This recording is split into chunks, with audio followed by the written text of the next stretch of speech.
Kanchrapara Harnett high school. Kanchrapara Harnett high school প্রশ্ন সাথীর page আমরা সলভ করছি। আজকের আলোচ্য স্কুলটা হলো কাঁচরাপাড়া হারনেট হাই স্কুল। চলে এসো আজকের প্রথম প্রশ্নে, দেখে নাও।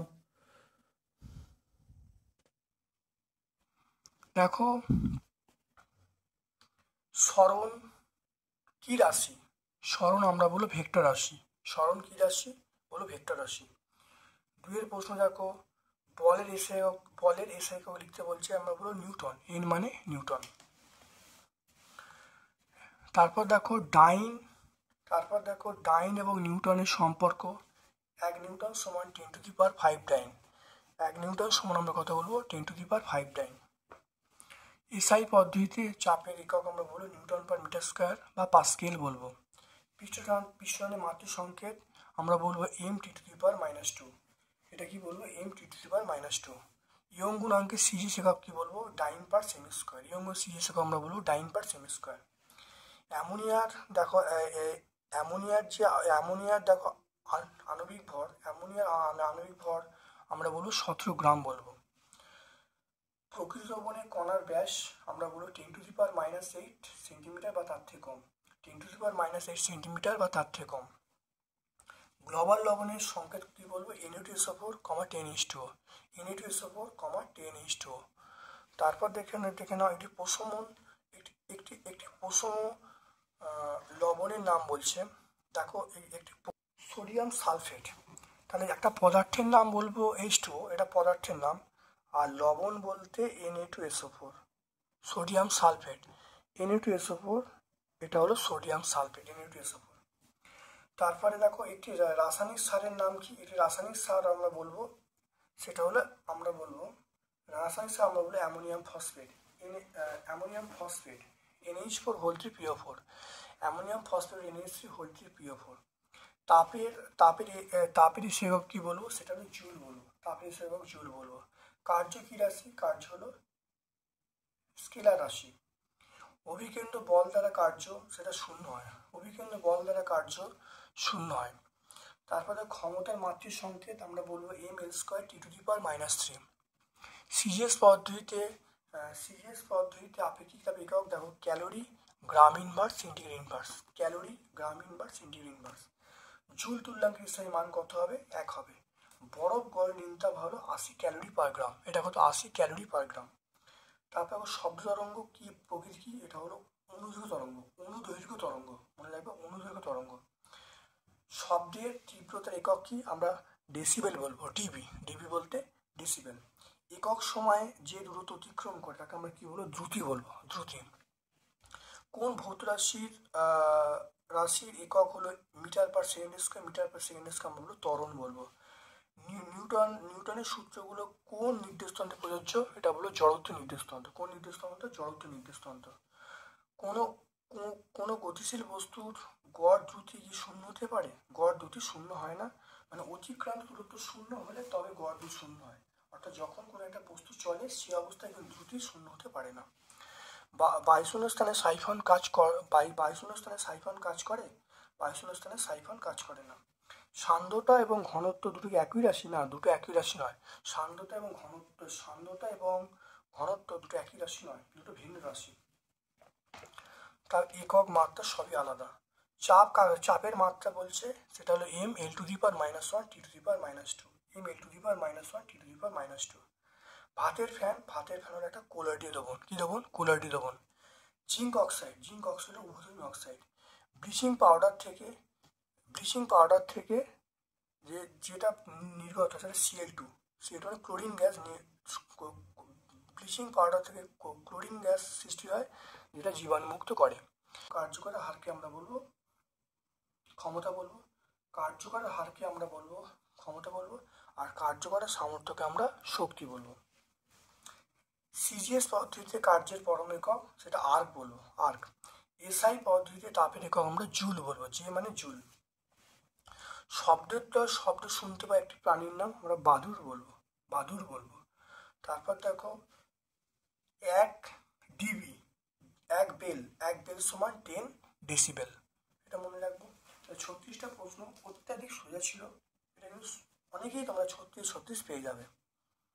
তারপর দেখে নাও আমরা 2 দাগের প্রশ্ন চলে আসছি। ত্বরণের সংজ্ঞা দিতে বলছে। ত্বরণ, এটা আমরা টেক্সট বই 20 পেজে পাবো।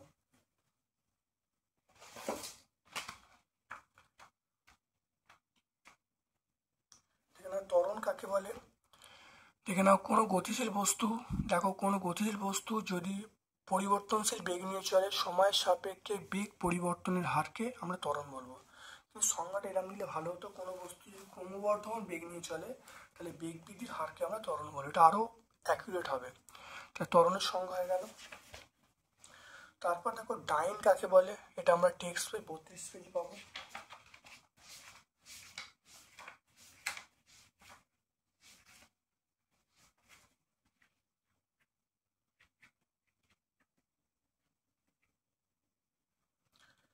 দেখে নাও ডাইন কাকে বলে। দেখো 1 গ্রাম ভরের কোনো বস্তুর উপর যে বল প্রয়োগ করলে বস্তুর উপর 1 সেমি পার সেকেন্ড স্কোয়ার ত্বরণ সৃষ্টি হয় তাকে আমরা কি বলবো, 1 ডাইন বলবো। 1 ডাইন সমান আমরা বলবো 1 গ্রাম ইন্টু সেমি পার সেকেন্ড স্কোয়ার।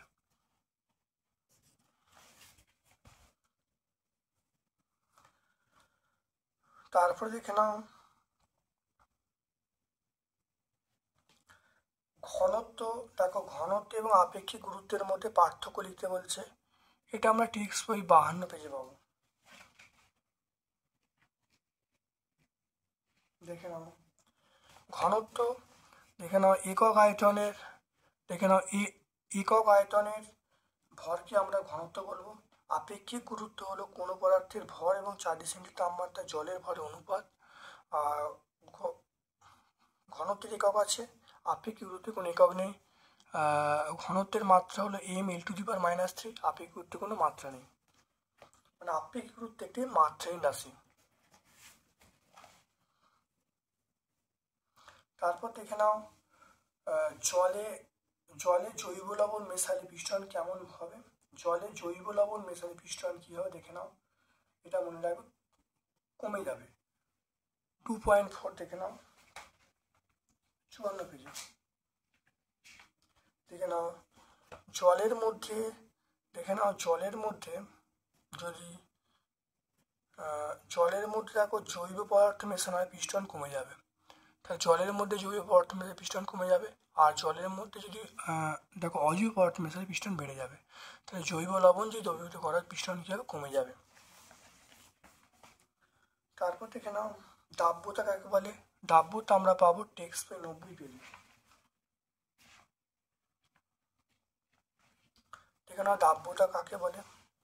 দেখে নাও নির্দিষ্ট উষ্ণতায় 100 গ্রাম দ্রাবকে সর্বাধিক যত গ্রাম দ্রাবক দ্রবীভূত হয়ে সম্পৃক্ত এবং তৈরি করে দ্রাবের সেই ভর প্রকাশ করার সংখ্যাটাকে সেই উষ্ণতায় ওই দ্রাবের দাব্যতা বলা হয়। দেখে নাও ভালো করে।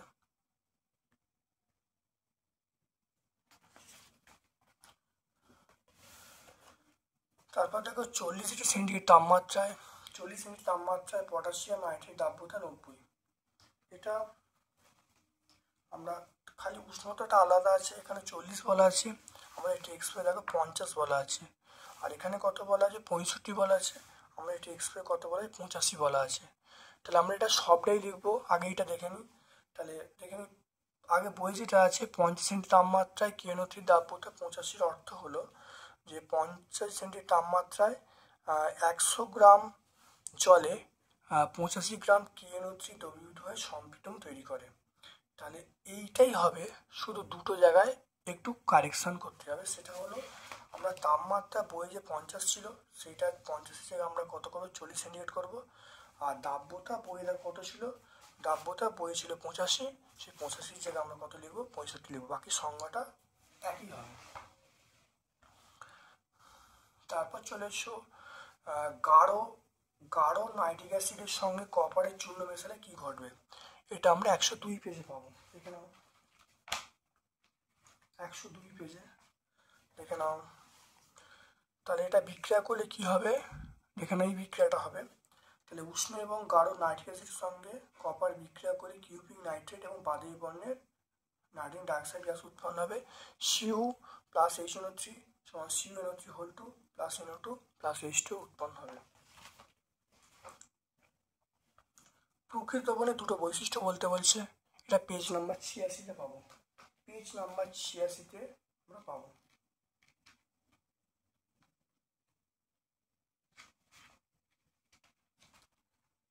দেখে না প্রকৃত দ্রবণের বৈশিষ্ট্য, এক নম্বর হলো দ্রবণের কণাগুলো, দেখে নাও দ্রবণে উপস্থিত দ্রাবের কণাগুলো আকার খুব ক্ষুদ্র হয়, ফলে খালি চোখে এগুলো দেখা যায় না।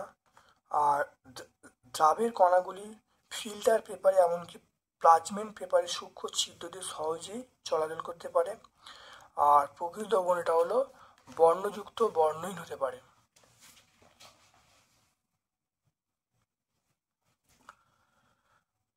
তারপর দেখে নাও এটা হলো প্রকৃত দ্রবণ ক্লোরাইড দ্রবণের পার্থক্য। দেখো এটা পরের পেজ 87 পেজ আছে। প্রকৃত দ্রবণ ক্লোরাইড দ্রবণের পার্থক্য দেখে নেওয়া হবে, সমসত্ব স্বচ্ছ হবে, আর ক্লোরাইড দ্রবণ হবে অসমসত্ব অস্বচ্ছ হবে। প্রকৃত দ্রবণ কোনো খালি চোখে দেখা যায় না, এটাও খালি চোখে দেখা যায় না। তাহলে মনে রাখবে প্রথম হলো মানে প্রকৃত দ্রবণ হবে অস্বচ্ছ এবং সমসত্ব, এটা হলো অসমসত্ব অস্বচ্ছ হবে। এর কণাগুলি ব্যাস 10⁻8 সেন্টিমিটার তার থেকে কম, আর ক্লোরাইড দ্রবণের কণাগুলো 10⁻7 সেন্টিমিটার বা 10⁻5 সেন্টিমিটার। আর তারপর দেখে না প্রকৃত দ্রবণের টিন্ডাল প্রভাব দেখা যায় না, ক্লোরাইড দ্রবণের টিন্ডাল প্রভাব দেখা যায়। ব্রাউনিগুতে দেখা যায় না, ব্রাউনিগুতে দেখা যায়।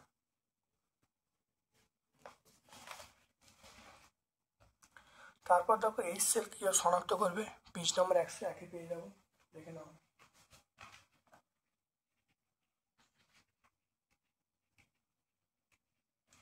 পেজ নাম্বার 101 দেখে নাও কীভাবে HClকে শনাক্ত করে দেখে নাও। একটি টেস্ট টিউবে দেখে নাও, একটি টেস্ট টিউবে কিছুটা একটি টেস্ট টিউবে পরীক্ষাহীন তরলে কিছুটা নিয়ে ওর মধ্যে সিলভার নাইট্রেট দ্রবণ যোগ করা হলো। যদি সিলভার ক্লোরাইডের সাদা অধক্ষেপ পড়ে যা নাইট্রিক অ্যাসিডে অদাব্য এবং অতিরিক্ত অ্যামোনিয়াম হাইড্রক্সাইড দাব্য, তাই বলা যাবে তরলটা HCl বা হাইড্রোক্লোরিক অ্যাসিড। তাহলে HCl প্লাস HNO3 সমান আমরা কী বলবো, AgCl প্লাস HNO3। আবার বলবো AgCl প্লাস NH4OH, সেটা আমরা বলবো AgNH3(Cl), এটা দাব্য হয়ে যাবে, প্লাস H2 বলবো। তো এই বিক্রিয়াটা পুরো লিখে দেবো।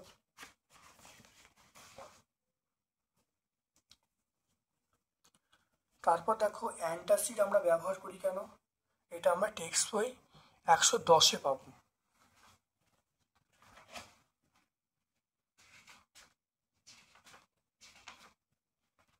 এখানে অ্যান্টাসিড কেন ব্যবহার করি, দেখে নাও আমাদের পাকস্থলী থেকে হাইড্রোক্লোরিক অ্যাসিড নিঃসরণ ঘটে, তা খাদ্যবস্তু হজম করতে সাহায্য করে। কিন্তু অধিক তেল বা মশলাযুক্ত খাবার খেলে পাকস্থলীতে অতিরিক্ত অ্যাসিড উৎপন্ন হয়, ফলে পাকস্থলী প্রদাহের সৃষ্টি হয়, ফলে আমাদের গলা বুক এগুলো জ্বলতে থাকে এবং ত্বক ঢেকুর উঠতে থাকে। এই সমস্যাকে এক কথা অম্বল বলে। অতিরিক্ত HClকে প্রশমিত করার জন্য আমরা অ্যান্টাসিড ব্যবহার করি।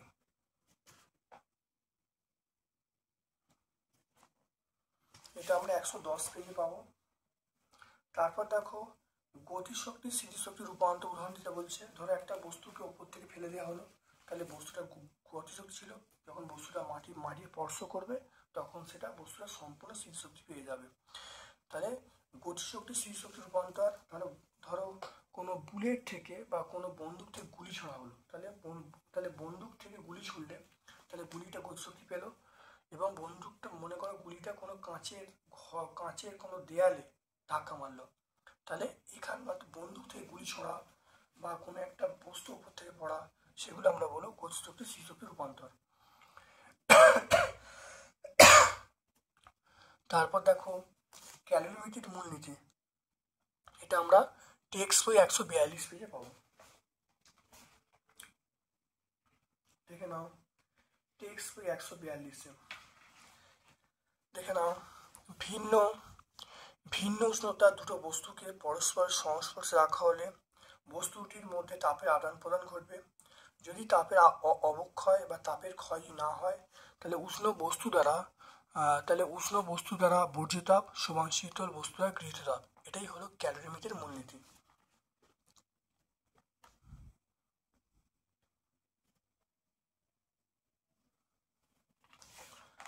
তারপর দেখো চলে আসছি, বরফ গলনের তাপ 80 ক্যালোরি পার গ্রাম বলতে কি বোঝো? বরফ গলনের তাপ 80 ক্যালোরি পার গ্রাম বলতে কি বোঝো? দেখে নাও, বরফ গলনের তাপ 80 ক্যালোরি পার গ্রাম বলতে বোঝায় যে 0 ডিগ্রি সেন্টিগ্রেড তাপমাত্রায় 1 গ্রাম বরফকে সম্পূর্ণরূপে 0 ডিগ্রি সেন্টিগ্রেড তাপমাত্রায় 1 গ্রাম বিশুদ্ধ জলে পরিণত করতে বাইরে থেকে 80 ক্যালোরি তাপ প্রয়োগ করতে হবে। ভালো করে দেখে নাও।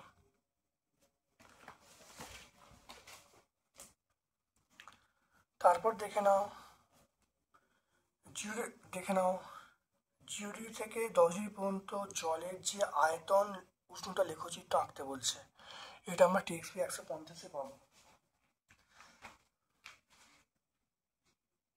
দেখে নাও, এইটা আমরা আঁকবো। দেখো 0 ডিগ্রি সেন্টিগ্রেড তাপমাত্রায় দেখো আয়তন কমে যাচ্ছে, আবার 4 ডিগ্রির পর থেকে আয়তন বেড়ে যাচ্ছে। এটা হলো জলের ব্যতিক্রান্ত প্রসারণের লেখচিত্র। এটা আমরা এঁকে দেবো, যেরকমভাবে আছে আমি সেরকমভাবে এঁকে দেবো। তারপর দেখে নাও, কার্য এবং তাপ সংক্রান্ত জুলের সূত্র লিখতে বলছে। এটা টেক্সট 144-এ। দেখে নাও, কার্য অর্থাৎ যদি কার্যকে সম্পূর্ণরূপে তাপে রূপান্তর করা হয় তাহলে কৃতকার্য উৎপন্ন তাপ পরস্পর সমানুপাতিক হবে। যদি কার্যকে সম্পূর্ণরূপে তাপে রূপান্তর করা হয় তাহলে কৃতকার্য উৎপন্ন তাপ পরস্পর সমানুপাতিক হবে। ডব্লিউ পরিমাণ কাজ করা হচ্ছে এবং উৎপন্ন তাপ যদি এইচ হয় তাহলে ডব্লিউ প্রপোর্শনাল এইচ, তাহলে W equal to J H. যেটা কি বলা হয় যান্ত্রিক তুল্যাঙ্ক বা জুল তুল্যাঙ্ক। তারপর দেখো হুকের সূত্র আমরা পাবো পেজ নাম্বার 59 পেজে পাবো। স্থিতিস্থাপক সীমার মধ্যে পীড়ন ও বিকৃতি পরস্পর সমানুপাতিক, তাহলে পীড়ন বাই বিকৃতি সমান ধ্রুবক। দেখে না ভালো করে। তারপর দেখো একটি আম্লিক লবণ কাকে বলে একটু উদাহরণ দিতে বলছি। এটা টেক্সট 111 পেজে পাবো। আম্লিক লবণ বা অ্যাসিড লবণ বহু ক্ষারিক অ্যাসিডের অণুতে উপস্থিত প্রতিস্থাপনযোগ্য এইচ পরমাণু বা ধাতুমূলক দ্বারা বহু ক্ষারিক অ্যাসিডের অণুতে উপস্থিত প্রতিস্থাপনযোগ্য এইচ পরমাণু ধাতু বা ধাতুধর্মীমূলক দ্বারা আংশিকভাবে প্রতিস্থাপিত হয়ে যে লবণ গঠন করে তাকে আম্লিক লবণ বা অ্যাসিড লবণ বলে। আমরা যেমন তাকে বলছি, আমরা বলবো NaHCO3, Na2HPO4, এগুলো সব আমরা আম্লিক লবণ বা অ্যাসিড লবণ বলবো। দেখো sodium bicarbonate, sodium biphosphate, calcium bicarbonate, এগুলো সবই কিন্তু আমরা বলবো আম্লিক লবণের উদাহরণ। তারপর দেখে নাও, চলে আসছি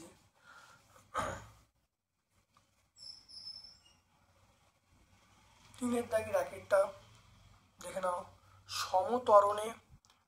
সমতরণে গতিশীল একটি বস্তুর প্রাথমিক বেগ বলা আছে, ত্বরণ বলা আছে, 25 সেকেন্ড পর বস্তুটির বেগ কত হবে সেটা বার করতে বলেছে। দেখো প্রাথমিক বলা আছে 45 কিমি পার আওয়ার, তাহলে কিমি পার আওয়ারটাকে মিটার পার সেকেন্ডে প্রথম চেঞ্জ করা হলো। দেখো মিটার পার সেকেন্ডে চেঞ্জ করার জন্য আমরা 1000 দিয়ে গুণ করেছি আর 36 দিয়ে ভাগ করেছি, তাহলে কত আসছে 25/2 আসছে। ত্বরণ বলা আছে 20 সেমি পার সেকেন্ড স্কোয়ারকে মিটারে চেঞ্জ করার জন্য আমরা কত 100 দিয়ে ভাগ করেছি, তাহলে 20/100 করেছি, তাহলে 1/5 হয়ে গেল। আমরা জানি ভি সমান ইউ প্লাস এটি, তাহলে এখানে আমরা কার মান ইউ এর মান বসিয়ে দেবো। ভি সমান ইউ এর মান, এ এর মান, টি এর মান বসিয়েছি, দেখো বসিয়ে দিয়ে তার উত্তর পেয়ে গেছি কত।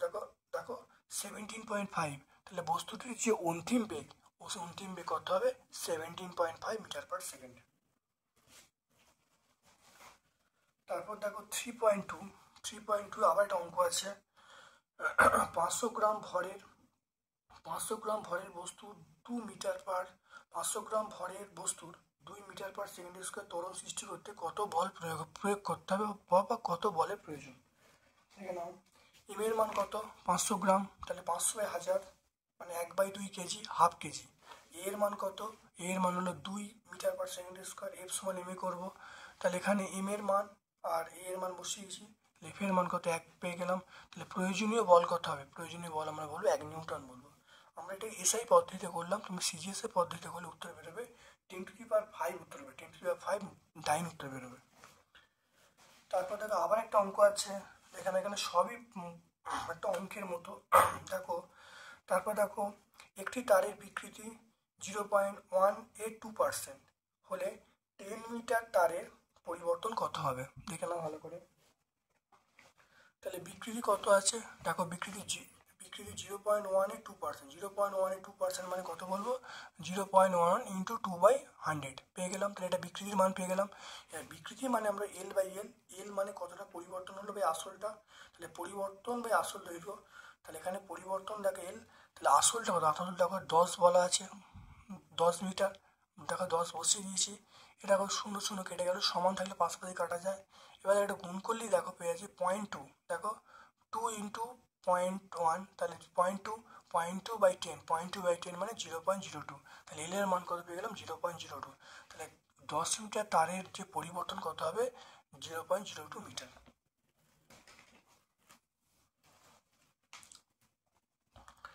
তারপর দেখো তিনেরটা দেখে নাও, 3.4টা 1 গ্রাম মোল CaCl2 অণুর ভর কত, 1 গ্রাম মোল CaCl2 এর ভর কত গ্রাম হবে, দেখে নাও। তাহলে 1 গ্রাম মোল CaCl2, Ca মানে 40, Cl মানে কত বলো 35.5, দুটো আছে, 2 দিয়ে গুণ করলাম। এটা দেখো যোগ করলে কত আসছে, 111 গ্রাম, কত আসছে 111 গ্রাম।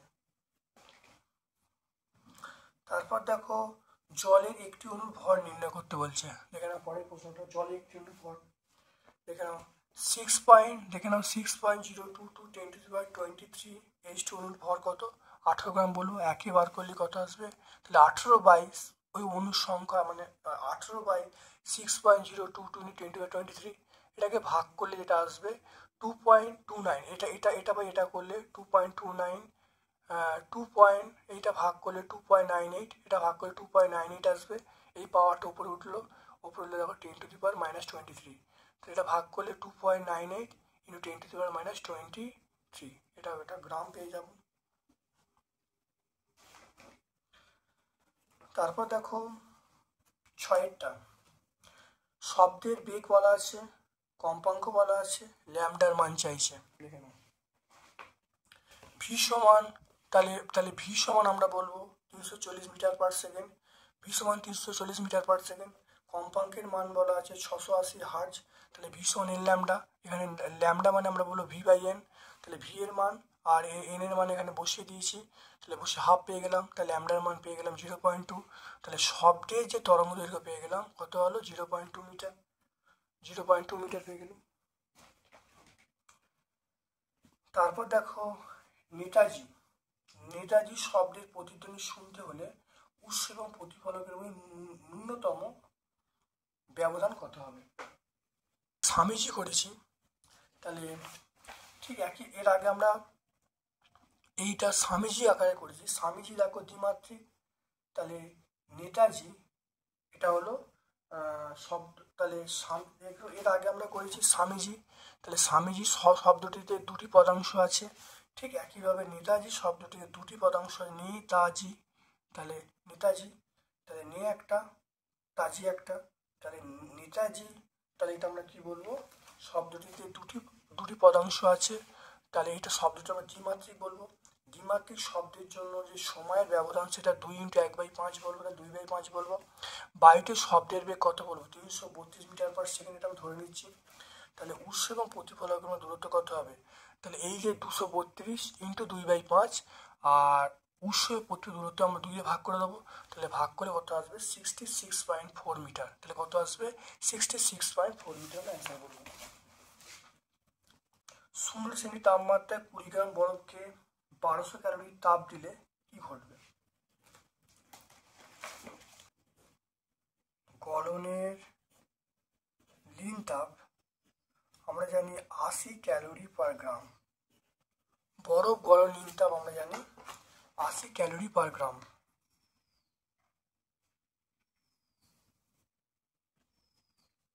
তাহলে 80 ক্যালোরি তাপে 1 গ্রাম বরফ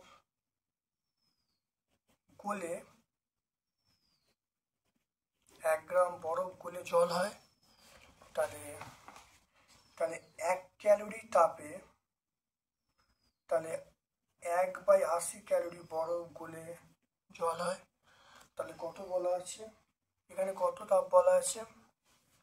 1200।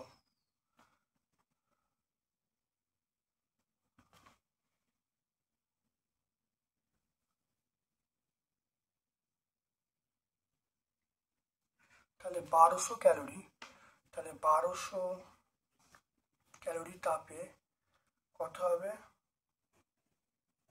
1200/80, এটা হলো। তাহলে কত হবে?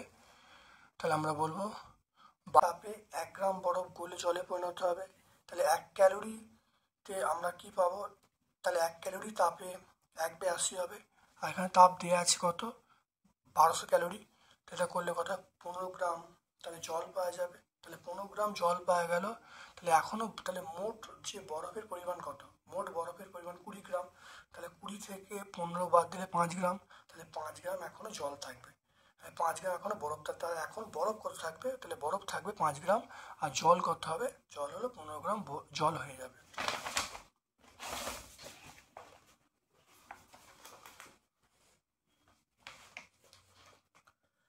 এরপর দেখো লাস্ট দেখে নাও, 5 গ্রাম এবং 2 গ্রাম, 5 গ্রাম এবং 2 গ্রাম ভরের 5 গ্রাম এবং 2 গ্রাম ভরের দুটি বস্তুর উপর একই মানে বল কাজ করলে প্রথমটাতে 2 মিটার/সেকেন্ড স্কয়ার ত্বরণ সৃষ্টি হলো। দ্বিতীয়টা ত্বরণ কত হয় বার করতে বলেছে। এখানে ভালো করে আমরা জানি, দেখো প্রথম ক্ষেত্রে আমরা বলবো F সমান m1a1। তাহলে প্রথমের ভর m1, দ্বিতীয় ভর হলো প্রথমের ভর m1 এবং প্রথমটা ত্বরণ হলো a1। প্রথমটার যে দ্বিতীয়টার ভর হলো m2 এবং ত্বরণ হলো a2। তাহলে প্রথম ক্ষেত্রে এইটা, দ্বিতীয় ক্ষেত্রে এটা। বল যদি দুটো সমান করা হলো। এখানে দেখো a2-র মান চেয়েছে, এইটার মান চেয়েছে। তাহলে a2 সমান আমরা বলবো m1/m2 × a1। দেখো মান বসাচ্ছি। m1 মানে 5 গ্রাম, 5/1000, কারণ গ্রাম আছে, গ্রাম থেকে আমরা কেজিতে চেঞ্জ করলাম, চেঞ্জ করার জন্য 5/1000 করলাম। ঠিক একইভাবে আমরা m2 কি বলবো? 2 গ্রাম বলা ছিল, তাই 2/1000 কেজি হয়ে গেল। আর ত্বরণ দেখে বলা আছে এসআই পদ্ধতিতে, মান বলা আছে 2 মিটার/সেকেন্ড স্কয়ার। সমগ্র মানগুলো আমি সমীকরণে বসিয়ে দিয়েছি। বসিয়ে দেখো 1000 কেটে গেল, 2 দিয়ে কেটে গেল, তাহলে অ্যান্সার পেয়ে গেলাম 5। তাহলে দ্বিতীয়টি ত্বরণ কত হবে? 5 মিটার/সেকেন্ড স্কয়ার। তাহলে দ্বিতীয়টা ত্বরণ পেয়ে গেলাম 5 মিটার/সেকেন্ড স্কয়ার।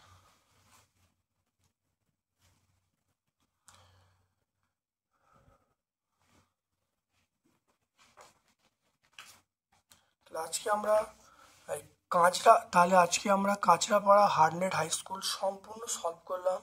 ভিডিওটা কেমন লাগলো অবশ্যই কমেন্ট সেকশনে কমেন্ট করবে। যারা এখনও চ্যানেলটা সাবস্ক্রাইব করুন, চ্যানেলটা সাবস্ক্রাইব করে দেবে, বেল বাটনে ক্লিক করে দেবে। আমার পক্ষ থেকে সকলকে ধন্যবাদ, শুভকামনা জানিয়ে আজকের মতো ভিডিও শেষ করলাম। Thank you all my dear students, thank you.